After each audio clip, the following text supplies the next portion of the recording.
I'm so happy to be here. So thank you all for coming and thank you for having me. I wish I could be there with you in person.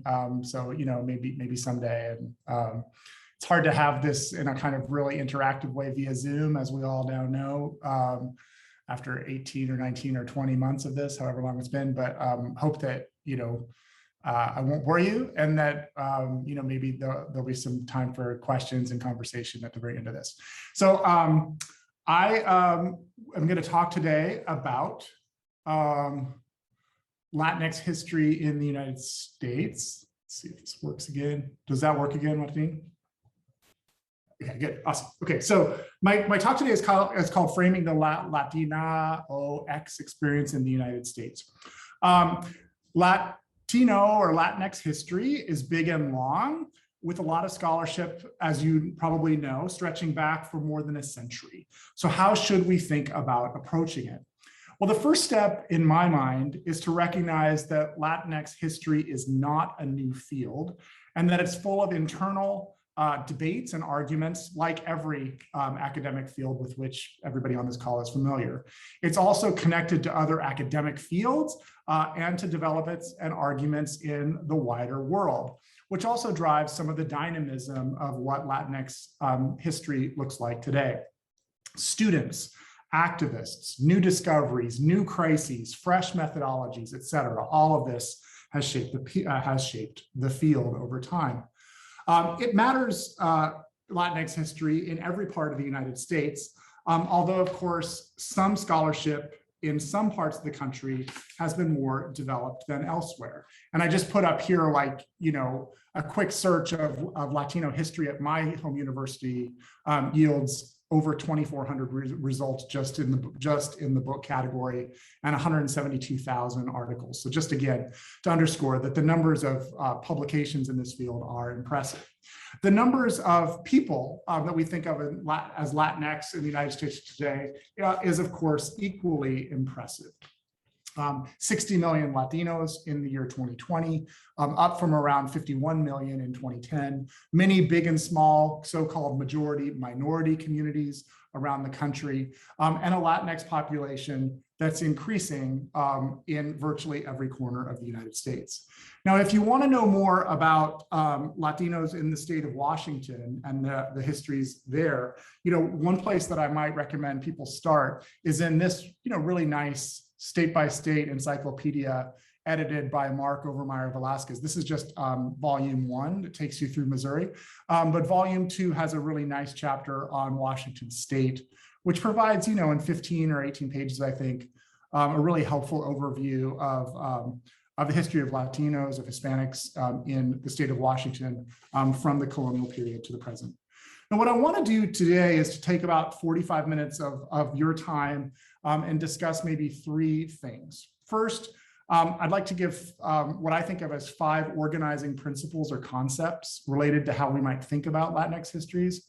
Second, I'll say a quick word about geography. And third, and finally, if I have time, I'll say a word about how we think about the chronology of this history, or how we, as historians put it, how we periodize, how we make sense of change over time for Latino communities in the United States. So some organizing principles and concepts. And this is not exhaustive, but anyway, just to kind of highlight a few things. First, the first principle that I would like to highlight for you today won't be a big surprise, but I think it's important, especially in Hispanic or Latino Heritage Month, when we oftentimes are forced to simplify, to underscore that Latinx communities in the United States are plural. We are many, we contain multitudes.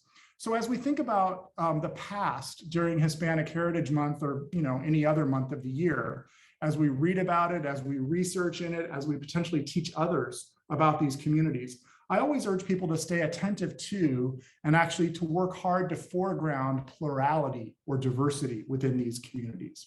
The umbrella term of Latino or Latinx today includes, and has historically included, people of many genders, faiths, races, social classes, home countries, political perspectives, and even linguistic backgrounds.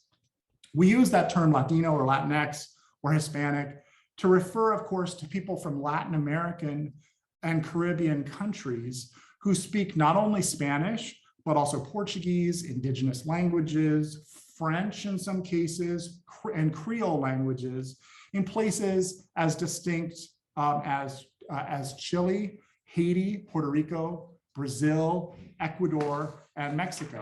Quite different home backgrounds. Now you can see on your screen a demographic breakdown of Latinos in the United States in 2019, which gives you some sense of the larger numbers, and that people of Mexican descent constitute about 66% of the population, by far the largest group.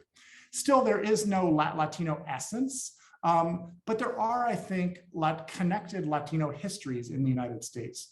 There are, in the contemporary moment, also Latino organizations, Latino political organizations in particular, and of course, many people, myself included, who orient their place in the world vis-a-vis the category of Latino. Just as people think about their place in the world in relationship to national categories like being an American or being an Italian or a Mexican, or people connect their place in the world to gender categories or more. So in contemporary terms, this focus I'm trying to specify about diversity means understanding the diversity of Latino communities historically in Washington state and elsewhere. In historical terms, it means appreciating the connections and distinctions between, say, Puerto Ricans and Cubans living in 19th century Florida and Mexican Americans living in 19th century Washington or Texas or New Mexico and California. There's connections between those communities, but also a lot of differences. So my first theme then is plurality or diversity. We should be talking as much as we can about Latino histories in the plural and not a singular history. We should be qualifying generalizations about these communities with admissions that there are many exceptions and that those exceptions to the generalities really do matter, and so on. Now, the second theme that I want to highlight is that Latinx histories require, I think, that we foreground discussions of colonialism and imperialism as driving forces in the American past. Latinos, of course, have been shaped by colonialism historically. This is true not only in the very, very distant past, but also in our more contemporary history. The distant past might be more obvious. We cannot, of course, think about Latin American history from the 15th century into the 19th century without emphasizing European colonization, without emphasizing systems of slavery, genocide of native peoples, and fights for control over land and resources. All of this caught up with colonialism. When we think about Latinos in the United States during the 19th century, we might also keep in mind that the Puerto Ricans, Cubans, Mexicans, Dominicans, and others who lived within the US territorial boundaries were also shaping lives in the US shaped by colonialism. Everyone knows that this was true of Mexican Americans.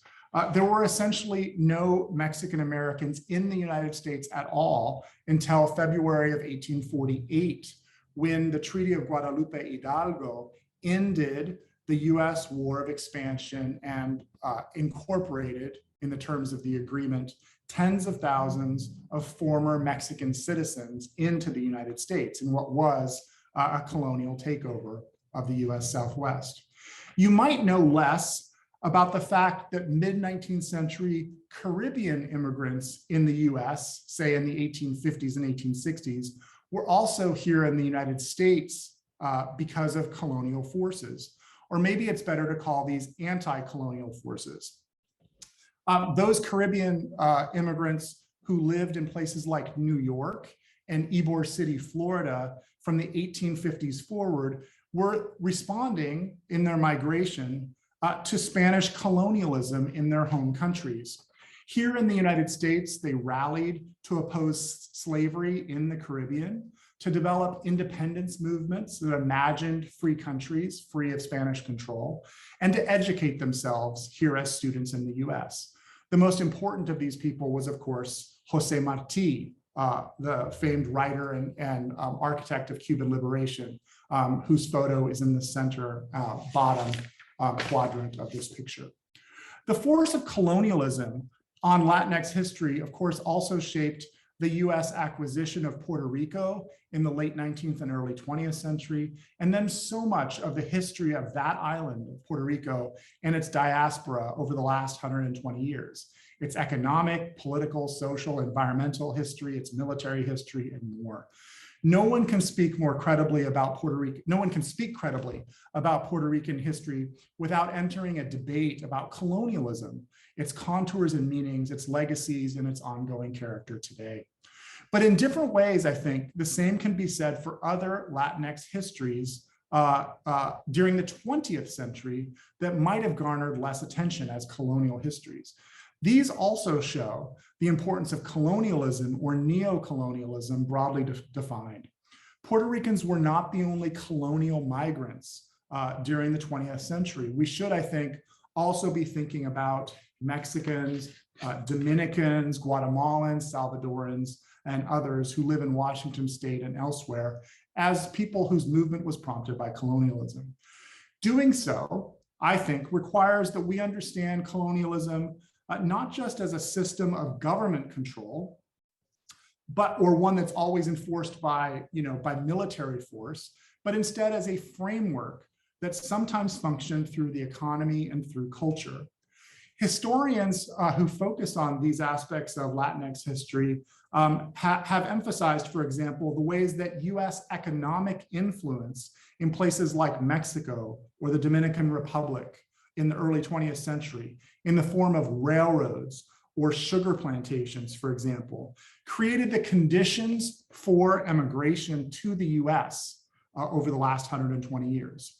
Or think about the United Fruit Company, how its activities in Central America and its shipping lines, pictured here on this map, created, to take one other example, immigration from places like Honduras to places like New Orleans in the continental United States.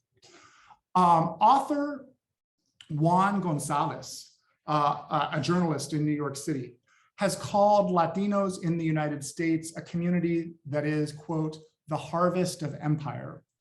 And he's contended in that phrase that our communities find themselves in the United States because of overseas imperial activities by US actors, not just the US government or the US military, but also corporations, investors, and even cultural organs like Hollywood over the last 120 years.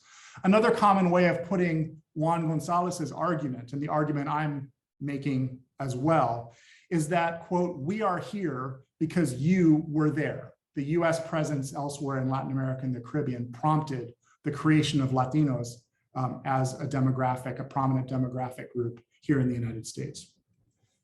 Now, more can be said about the colonial, past and present, but let me turn to my third theme here today, which is the indigenous. As we think together about Latinx communities, we should keep in mind that in some key ways, their histories are indigenous histories. By this, I mean to flag many things and to note historical dynamics more than to make a broad claim about identities, about Latinx people and their identities. What I mean to flag is this: many Latinx people claim deep and grounded histories as conquered people, groups that have resisted incorporation into dominant societies, Western societies, or that at least claim a place in society that predates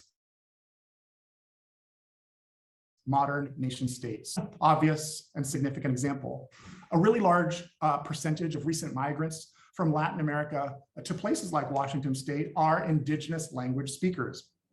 Since the 1970s, and I'm sure you all know this, since the 1970s, with increased displacement of people from southern Mexico and Guatemala and other parts of Central America, the US has seen an enormous influx of people who are speakers of languages like Zapotec and Mixtec, or a dialect of Maya. We can say something similar about recent immigrants to the United States from Ecuador and elsewhere as well. The indigenous as migrants. Here I'd recommend for you, if you're interested, taking a look at Lynn Stevens' work on these communities, a terrific anthropologist who's looked at these communities, not quite in Washington State, but in the Pacific Northwest and in California, if you want to learn more in particular about Oaxacans in the general region. These communities are so visible that people on the West Coast self-identify, for example, as Oaxaca Californianos, because they share common roots in the Mexican state of Oaxaca. Mixtec language radio is important in areas of rural Washington. Attorneys at the US-Mexico border and in big cities nationwide struggle to find interpreters who can help Indigenous language speakers with their immigration cases. We see the importance of Zapotec social media, online, and so forth. Now, here in Connecticut, where I'm calling you from today, some of the Mexican cooks and employees at my local pizza place just about 500 feet from my office here arrived in the city of New Haven in the 1990s and are speakers of Nahua, the language of the Aztec Empire.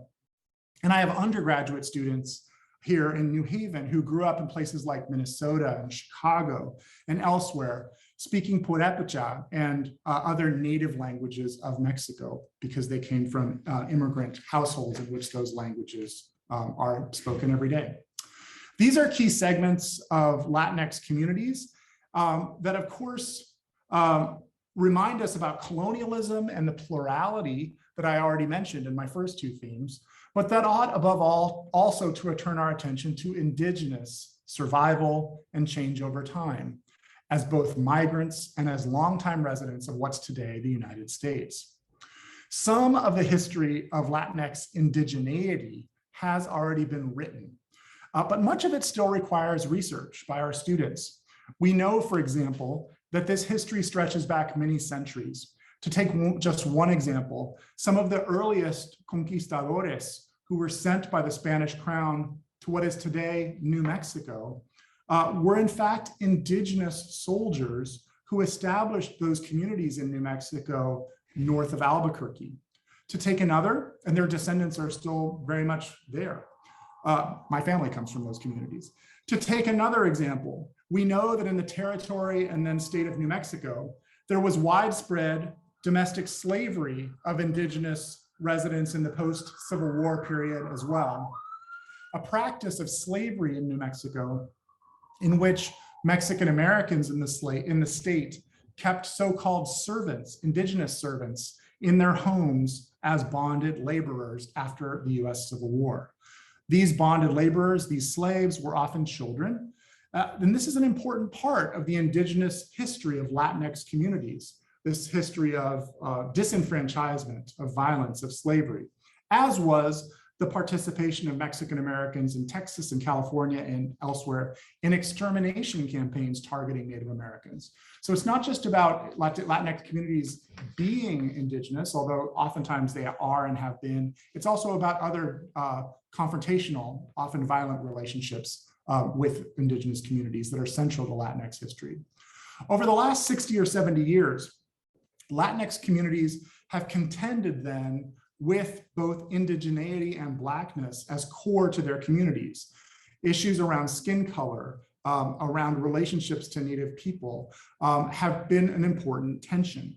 And I refer you, if you're interested in this story about New Mexico and enslavement in New Mexico, to this prize-winning book by Andres Reséndez, which is a great read and where you can learn more.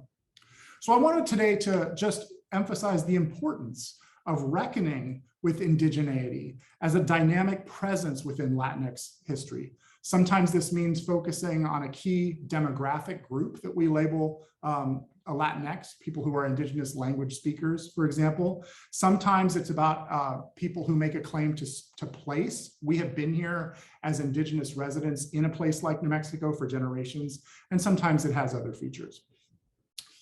Fourth, I want to emphasize and name today the importance of race and racism as something we need to talk about if we talk about Latinx histories, because race and racism have been important to shaping Latinx histories from the beginnings of those histories all the way to the present. For now, let me just mention that anxiety about incorporating Latinos into the United States has been shaped for probably 2 centuries by a perception that Mexicans, Cubans, Puerto Ricans, Dominicans, and others share the negative traits in the minds of some of African Americans, of Blacks. And you can see some representative quotes here from the mid-19th century that makes those comparisons or makes those arguments.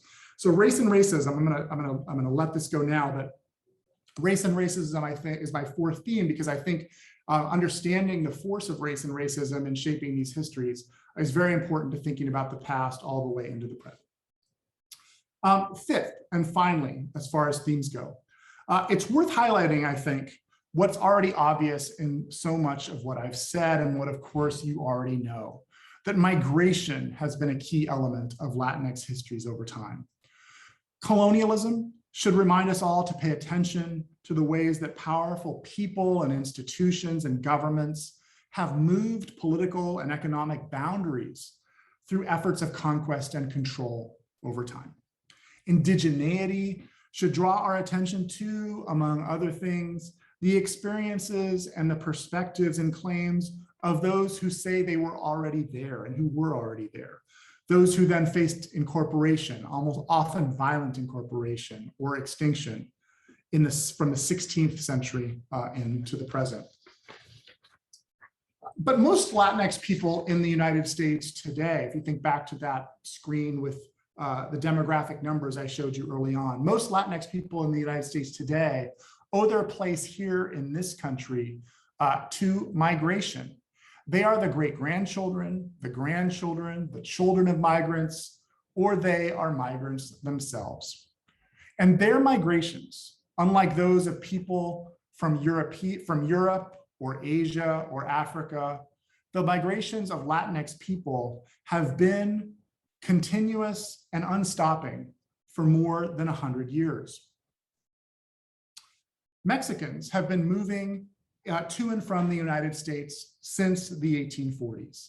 Puerto Ricans have been moving back and forth between their island and the continental United States since the 1850s. And the movements of both Mexicans and Puerto Ricans has really never stopped.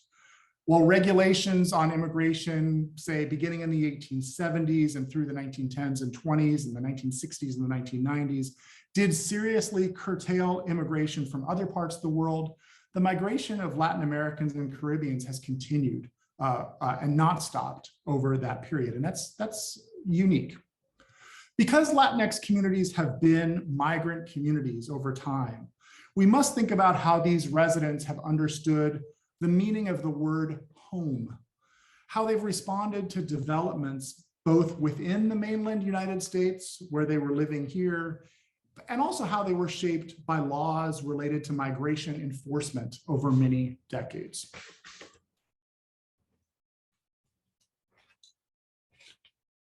When most people think about migration history, they often think only about one-way immigration from one country to another.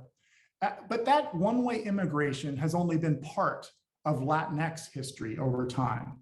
When we think together about this history more carefully, we in fact come to realize that we have to focus considerable attention not just on one-way immigration to the United States, but also two other forms of migration. First, circular or return migration, in which people went back to their home countries of origin in the hemisphere, whether by their own volition or because of forced repatriation or deportation. And second, internal migration in the United States. Let me talk for a second about circular migration, which has been very important for Latinx communities over time. Again, that's the migration that moves back and forth across borders. This term refers, as you'd imagine, to that back and forth movement between at least two places, the kind of migration that's been key to Latinx communities for several reasons. One is certainly about work or labor or economic opportunities. Over the last century and more, Latinos have often been engaged in seasonal work or temporary work tied to the cycles of harvests in agricultural fields or other seasonal industries. At the conclusion of those work periods, some have returned home to Puerto Rico or Mexico or elsewhere. And so it's been tied to labor. This movement has been, therefore, a product of instability, but also aspiration. it certainly reflected the exploitation of Latinos in local economic markets, the persistent lack of opportunity many have had to establish permanency or their treatment as a disposable labor force. These people have often been treated, as one author noted almost 40 years ago, as always the laborer, never the citizen, always one who could be treated as a worker but never given rights. On the other hand, circular migration has also reflected Latinx aspirations, a desire to remain rooted in home countries in some way, whether it's Puerto Rico or Mexico or Ecuador, to stay close to family and friends there, and so forth. Circularity, therefore, has also been, in part, an expression of loyalty to home. And as a result, political candidates in Latin America have come to the United States seeking the support of these circular Latinx communities. Political candidates have stumped for votes among their paisanos living in Seattle or Boston or Houston or Phoenix over many decades. Vote in your home country and shape your nation's future, those politicians have said. And at the same time, culture has moved back and forth between home countries and the United States. People have moved cook recipes to cook favorite foods. Baseball players have moved back and forth in circular ways. Music and film, and of course, social media, and just about everything else has also moved in circular fashion back and forth across borders. And circularity has been visible also in the ways that Latinos have sent their hard-earned money back to parents, to children, and to hometown associations in their home countries for more than 100 years. Here you have a map of just hometown associations from the Mexican state of Oaxaca in the US, and how people from different parts of the US are sending money back to their hometowns in the state of Oaxaca. Cash has circulated through bank transfers and Venmo and other ways.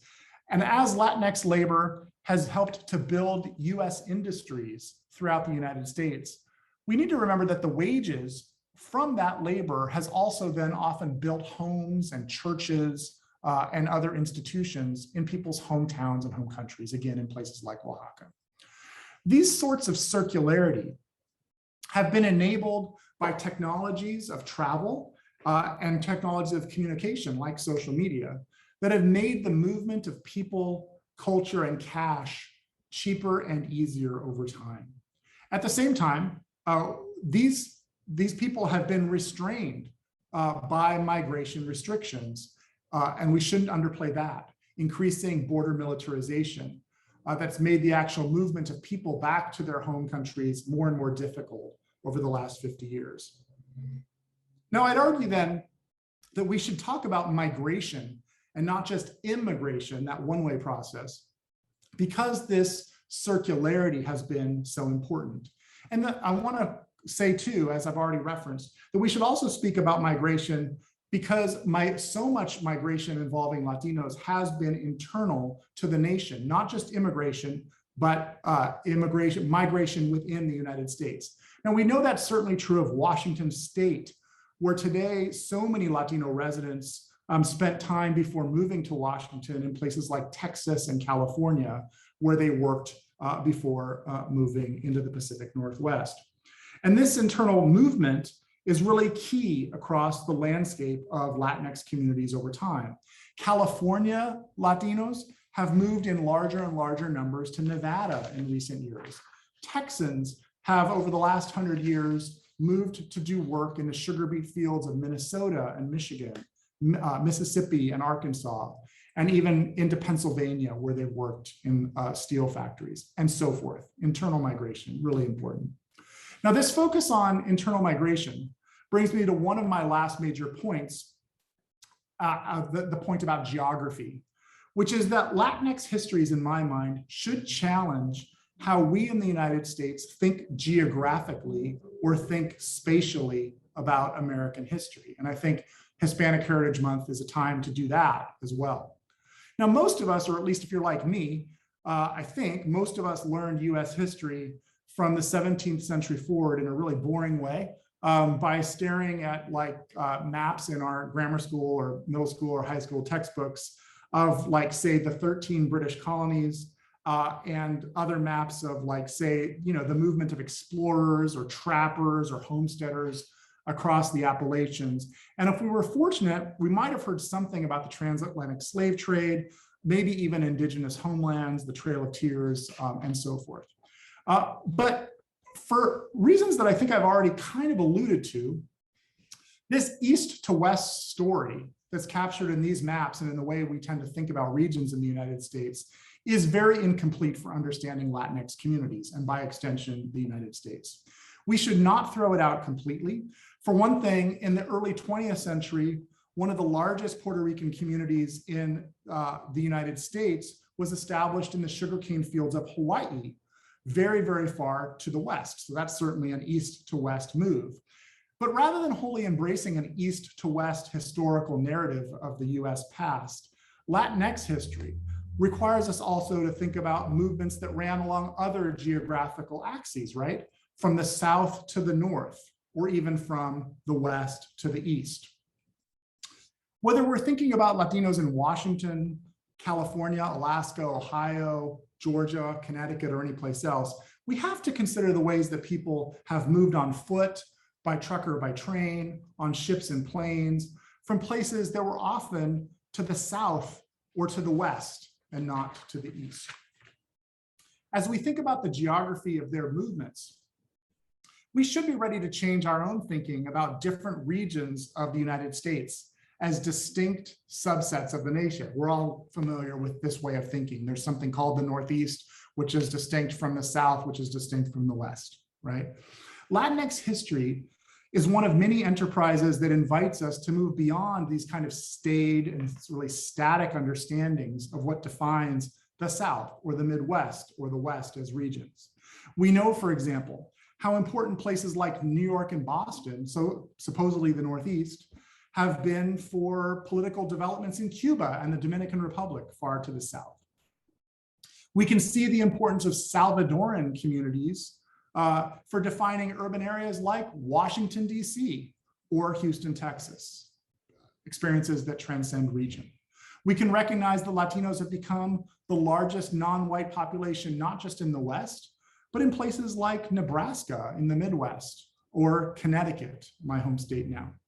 So what I'd like to underscore is that Latinx history and Hispanic Heritage Month more broadly gives us this opportunity to not just record and relate the experiences and perspectives of Latinos in the US, as critical as it is to record those histories, but also to do something else.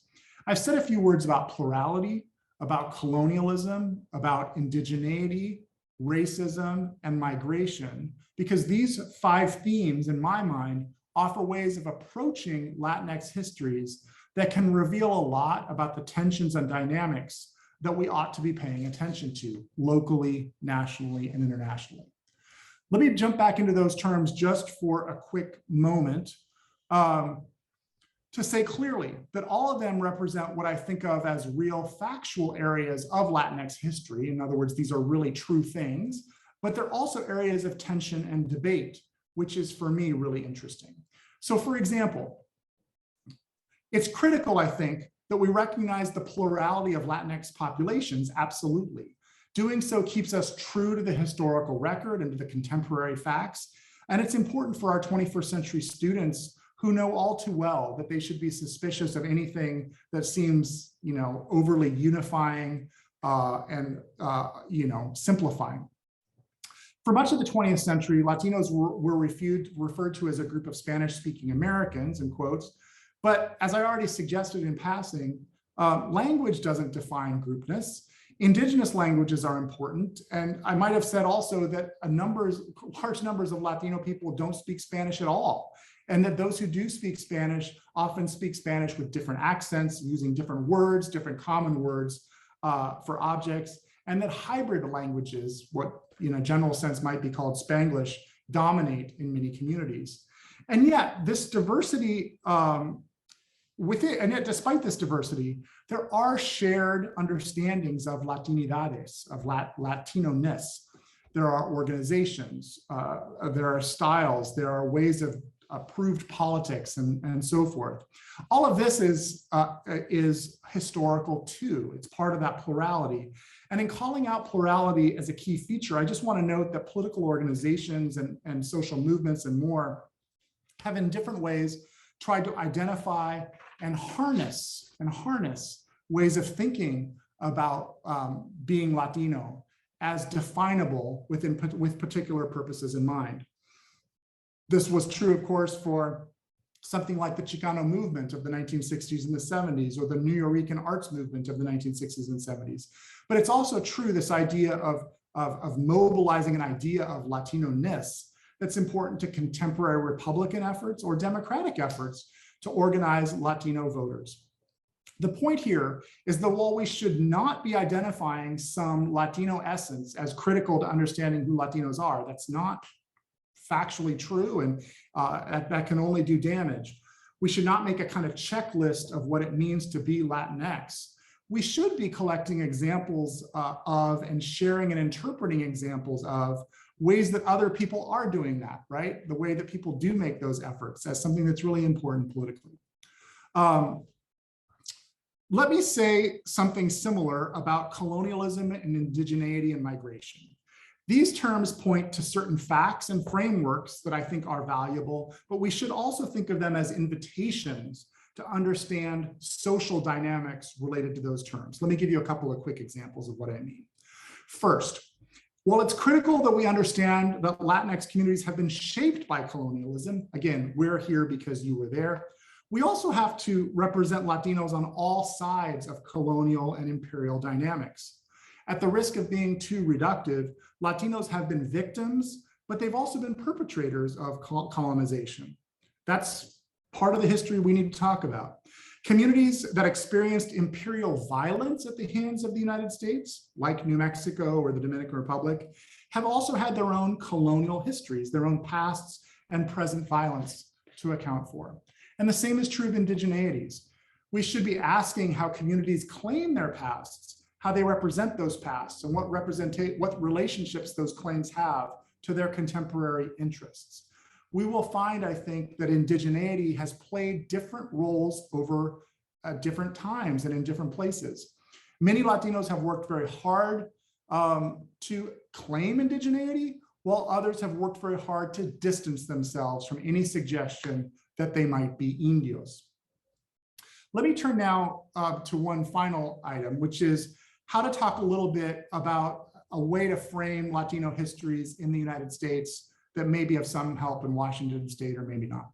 And that, by this, I mean by way of periodization. Historians, of course, think about change over time. And it's useful, I think, to consider how Latinx history might be organized on a timeline or with an eye to key turning points in the past. So how should we periodize the Latinx past? How should we think about change over time, what those important moments of change have been? Given the diversity of these communities, it's a challenge, one that we'll never agree on. But here I'll offer you just one possibility to consider. My suggestion is that we might use wars and military conflicts as key turning points as we think about change over time. One's key dates might include years like 1848, the US-Mexican War, the Civil War of 1861, 1898, the Spanish-American War, and so forth, all of which are familiar to so many of us in the United States. But it also might refer to other wars and military conflicts, the start of the Cuban Revolution, the occupation by the United States of the Dominican Republic, the Reagan-era wars in Central America, all of them incredibly important to the themes that I've been talking about. So if we organize our thinking in this way, in my mind, we can draw attention to US military activities in the Caribbean. There's questions, for example, about colonialism. We can also foreground how wars reshaped things like US citizenship for Latinos, for example, in the period of World War I for Puerto Ricans. We can show how military conflicts have shaped migration patterns over time around these moments of warfare. And we can foreground things like political dissent, resistance to the wars of the 1840s or the 1890s or the 1960s. One could even frame the 21st century from roughly 2001 forward as a time of endless war for Latinx people and for so many others, from the drug wars effects on urban and rural communities of color, to interventions in Latin America, to the successful recruitment of so many Latinos into the US Armed Services over the last 20 years. Now, this is a very imperfect approach, but it does have some advantages. First, it allows us to use some familiar signposts like World War II or the Civil War to find our way through unfamiliar material. Second, it allows us to say some new things about those periods of time that people already know something about. For example, the Civil War, a conflict which, of course, people hear a lot about, but rarely do they hear something related to Latinx history. Relatively few Latinos participated directly in the Civil War, but there were some, including this woman, Loretta Velázquez, a Cuban-American woman who dressed as a man and fought on the Confederate side of the Civil War. But just as importantly, we can use this moment of the Civil War to point out to people that Latinx communities were not just involved, say, in the Confederate cause, but also were involved in other fights surrounding slavery in the hemisphere during the 1860s and the 1870s. Issues of anti-Black racism were important beyond the US Civil War during this period. Remember that slavery in Cuba did not end until the 1880s, 20 years almost after the end of the US Civil War. So many Cuban and Puerto Rican exiles, people whose photos you saw 20 minutes ago in this lecture, in this same period, came to the United States quite invested in slavery's abolition in the 1870s and the 1880s, not in the United States where it had already been abolished, but in the Spanish Caribbean. This abolition politics animated their organizing in places like New York and Philadelphia. Okay. The World War II era offers other kinds of possibilities. In fact, too many possibilities for thinking, say, about women's work, for thinking about the rise of immigration in the 1940s, and for thinking about Latino civil rights. It also offers us the opportunity to think about the rise of political conservatism in the 1940s and the 1950s, as anti-communism drove this period of the 1940s and the 1950s. So let me conclude then with a hope that some of this has been helpful. I tried to suggest that 5 organizing principles can be useful in thinking about Latinx histories: plurality, colonialism, indigeneities, racism, and migrations. For me, these are useful ways for approaching Latinx communities in Washington State and elsewhere, and key for thinking about Hispanic Heritage Month. I made an argument also today that Latinx history can upset our common mental maps about the US past. For example, moving us not just from east to west, but from south to north. And I've tried to suggest at least one way of framing through wars and military conflicts the way chronology has worked in American history, with wars as turning point. So let me just end with a note of gratitude. I invite you to email me if I can answer any questions we can't get to today. Thank you so much, everybody, for having me here today. If we have any time, I'd be happy to answer questions. Well, thank you so much. This is what we do in my Toastmasters group to say hi. So, wow, that was amazing. That was wonderful. Thanks. I mean, I know a little bit of Latino history, obviously, but the way you framed it really gave me a lot to think about. Even though I knew some of the details, the way to think about it, obviously the 5 themes and the way to frame it, and the importance of colonialism, and in the past, actually, the first time I taught Latinos in the U.S., that book, obviously, by Juan Gonzalez on Harvest of Empire was really something else. And our students, the first time they read that, they're just like kind of blown away.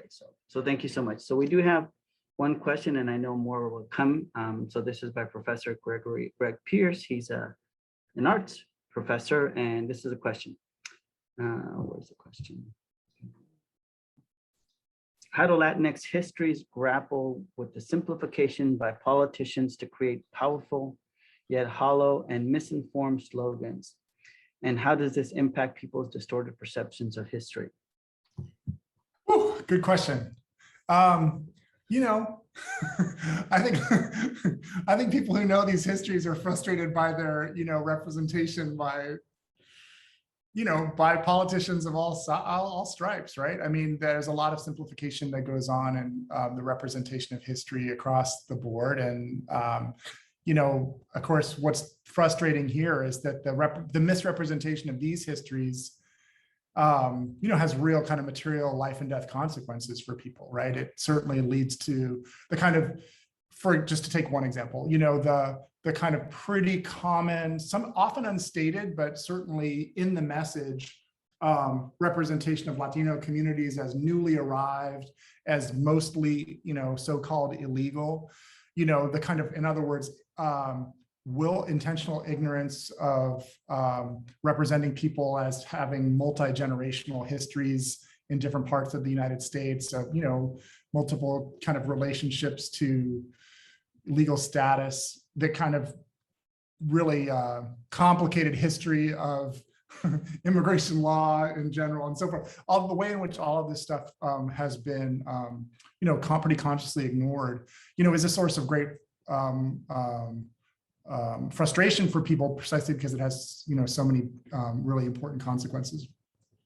I would say that one of the things that I'm happiest about is that given the stakes, given the fact that Latino history has become more and more, it's just flowered as a set of, as a field, more and more people are trying to take what they know into different kind of corners and to get out of the library, get out of the classroom, these important places in which people work, right? They really are really important, but also, get out and speak with people who help make decisions, speak with everyday people, speak with journalists, speak with elected officials, testify in court cases, whatever it might be. So I suppose, my best answer for you is the frustration is real. And if there's a silver lining, it's that it has driven a kind of conscious and pretty energetic engagement by people who are adding this dimension on to their work, in addition to the rest of what they're doing with their busy lives. They're taking some, greater pains over the last, I don't know, maybe 10 years to be quite involved to try to shift these debates and educate the public, because these things are so important. So. Great, thank you.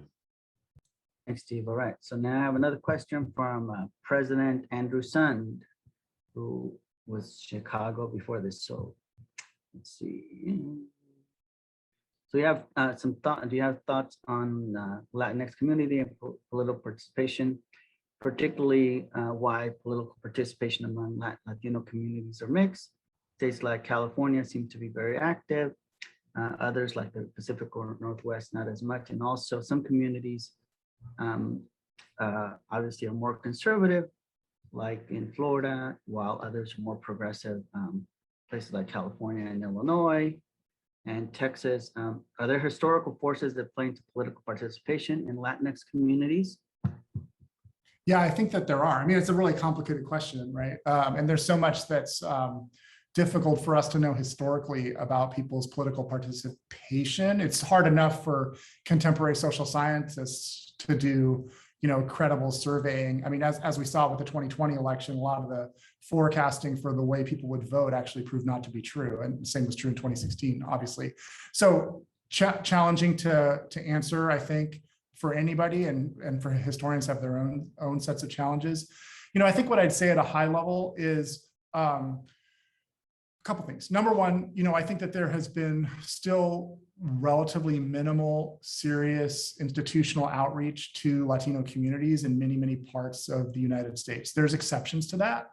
And maybe, where we've seen the most exceptions, we also see the greatest Latino political involvement in different ways. Places like, the Rio Grande Valley of Texas, parts of northern New Mexico, Los Angeles County. I mean, there is quite serious political involvement and engagement, and some of that's historical. That there's just institutions that have driven political involvement and political thinking over time. So that's one thing I would say.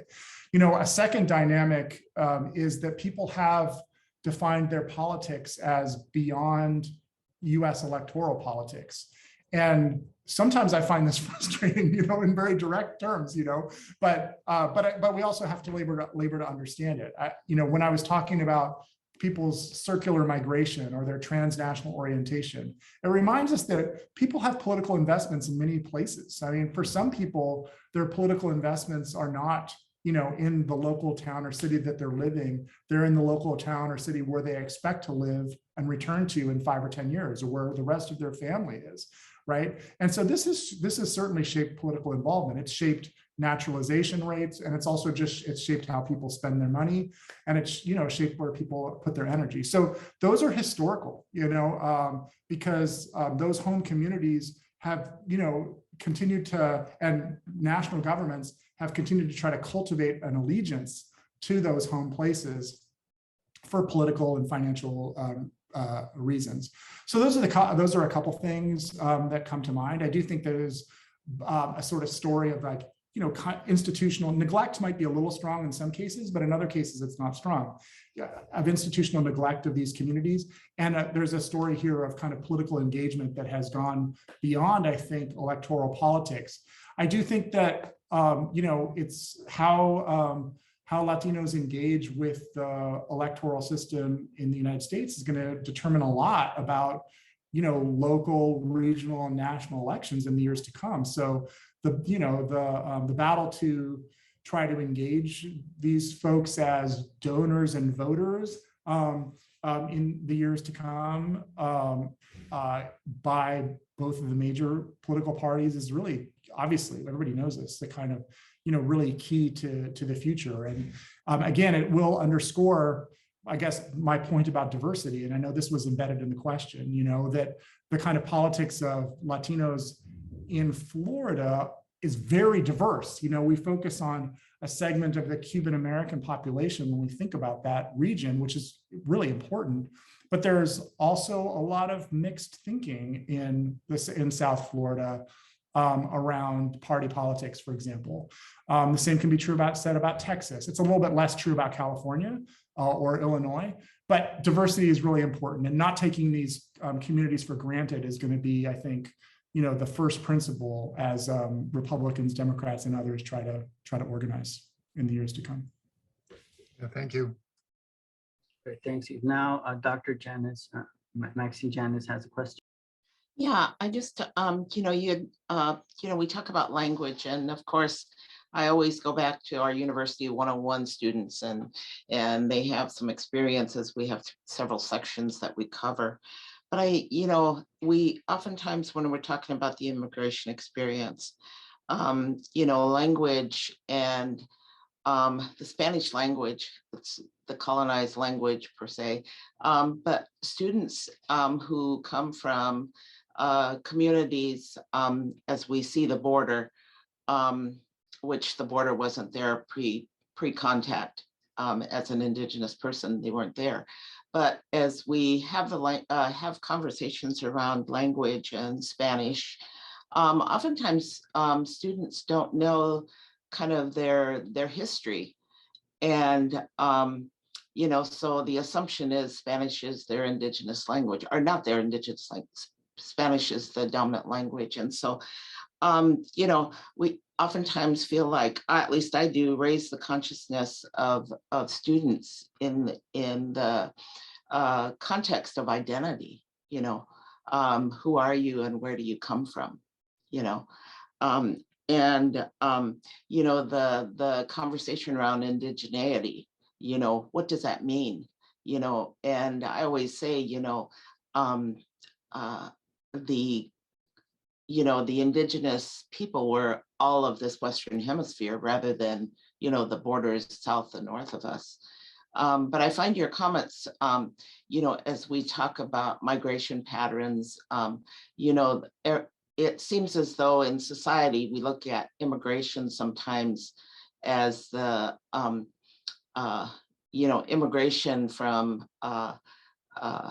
south to north, and then kind of, back and forth.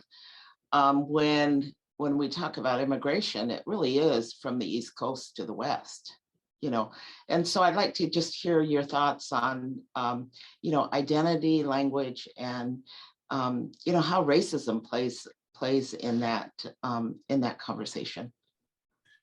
Well, I feel like I want to take your, your class. It's not my class, there's a team of us that teach. Okay.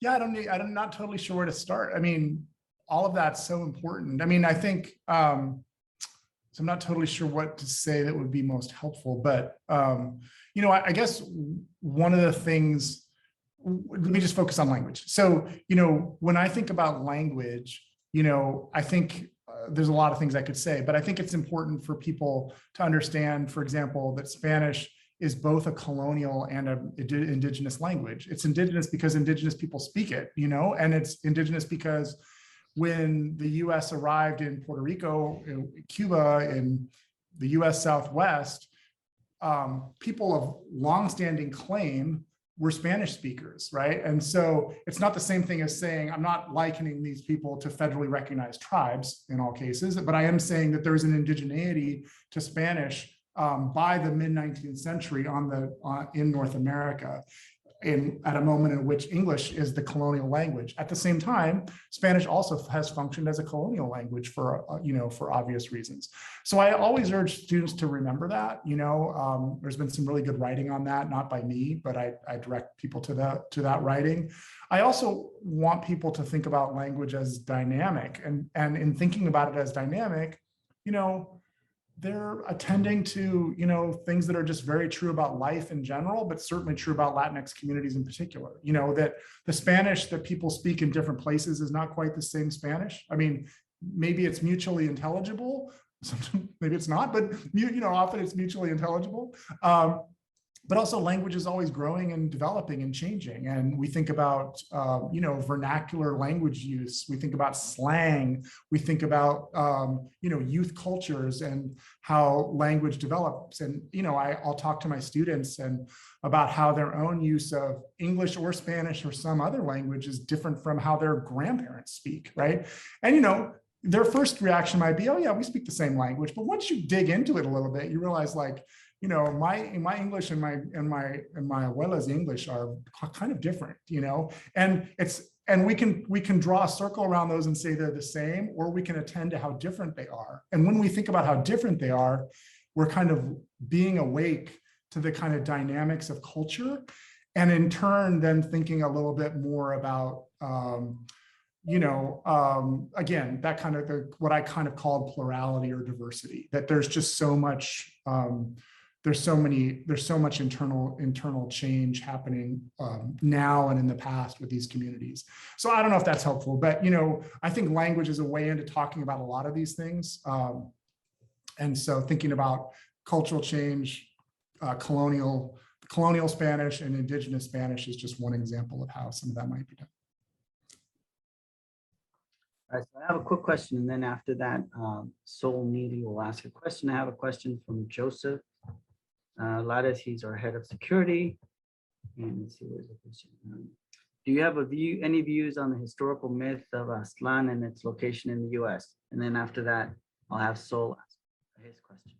Yeah, sure, Aztlán. So the story of Aztlán is one, comes from Aztec myths and texts that says that Aztec people told the story that they had come from a land to the north before they settled in Tenochtitlan, contemporary Mexico City. And so they talked about Aztlán as the historic homeland of the Aztec people. And in later decades and centuries, the idea developed that, that Aztlán was in the United States Southwest. During the period of the Chicano movement, generally in the 1960s, this idea was recovered by young people, especially by political activists who said the U.S. Southwest is Aztlán. This is traditional Mexican homeland. This is a place that we laid claim to as indigenous people, stretching back pre-1521, sometime in centuries before then. And therefore, as Chicanos, as politically active Mexican Americans, in living in California or Arizona or New Mexico or Utah or Texas, we're actually living on the historic center of Mexico, not its periphery. We're conquered people. So it's a really important political argument in the beginning in the 60s. Kind of factually, empirically, I don't think that Aztec people actually lived in Phoenix per se, but because I don't think that the archaeological evidence has shown, if that migration happened, where this area might have been. And I mean, anyway, to me, logically, I think it was further south than Arizona. When people spoke of the North, I don't think they spoke of, the place that's now the United States. But, it's really important. It's a really important idea. And it's had an important kind of effect on people in the 20th and the 21st century. And so rather than, I can't sort of give you the stamp of approval of this idea or tell you it's wrong, but I will say that it's really an important kind of galvanizing idea for lots of people that gave people a sense of how to understand the Southwest in a different way. And it kind of gets back to that region idea that I mentioned. The United States is not, Northeast, South, Midwest, West. There's something called Aslan, which we can put on a map, and it more or less, the way people would have mapped it then, it more or less was contiguous with the part of the United States that Mexico lost in 1848. So that becomes Aslan. Thanks. Thank you, Sol. Hey, thanks. This has been really great presentation. I appreciate it very much. I just had a quick question. Eve Tuck and Kay Wayne Yang, in their essay, Decolonization is Not a Metaphor, make the distinction between settlers and immigrants. So it's a polemic against this idea that the United States is an immigrant nation. And their response is, no, we're a settler nation, and there's a big difference, right? Settlers are not immigrants. Immigrants are beholden to indigenous laws and epistemologies of the land, whereas settlers supplant that law, right? They become the law. And I'm just wondering if in your work, if that's a helpful distinction between, how does one arrive as a settler or an immigrant? Is that something that is helpful? Yeah, I think it's really important. I mean, it's really, it's hard.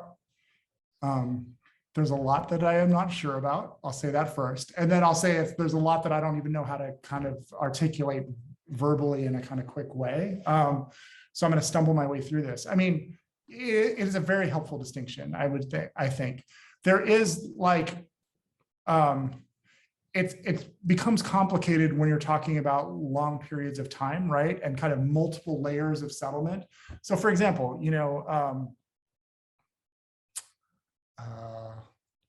okay, I'm going to do this. So let me just talk about my own family story, without trying to be self-involved or anything. And this is not about me, but this is just a way of illustrating the point. So my family came to New Mexico probably in the early 17th century. The kind of genealogy is a little hard to figure out. Different people, they came as a kind of, different people came as indigenous settlers from central Mexico who were sent north as what were called Genízaros or Janissaries, a military group that was put there in order to, as agents of the Spanish crown in northern New Mexico, but were Mexican and indigenous, but settlers in a certain way.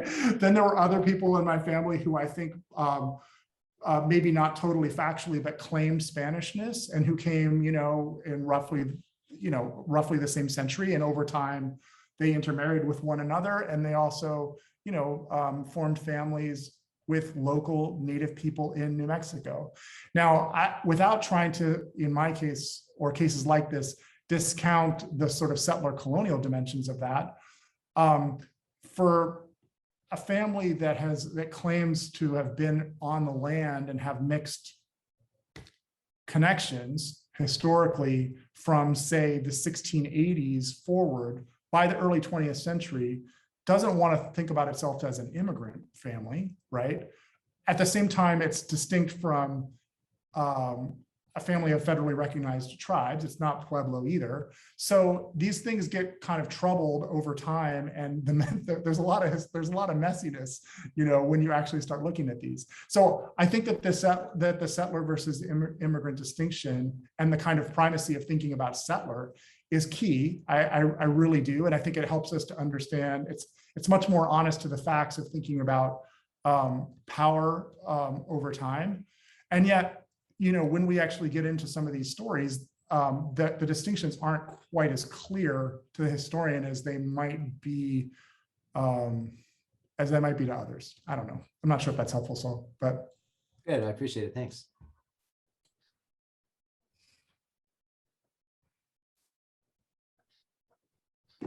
Great. You got a few more minutes? Steve? Yeah, thanks. Yes, I mean, I see your point. Yeah, that's Roxanne's book is Yeah. excellent on this point. I can't read all the comments, but I saw that one. Well, I taught at Cal State Hayward. She was teaching there. I never saw her there, but she was there. Let's see. There was a question about why the racial animus towards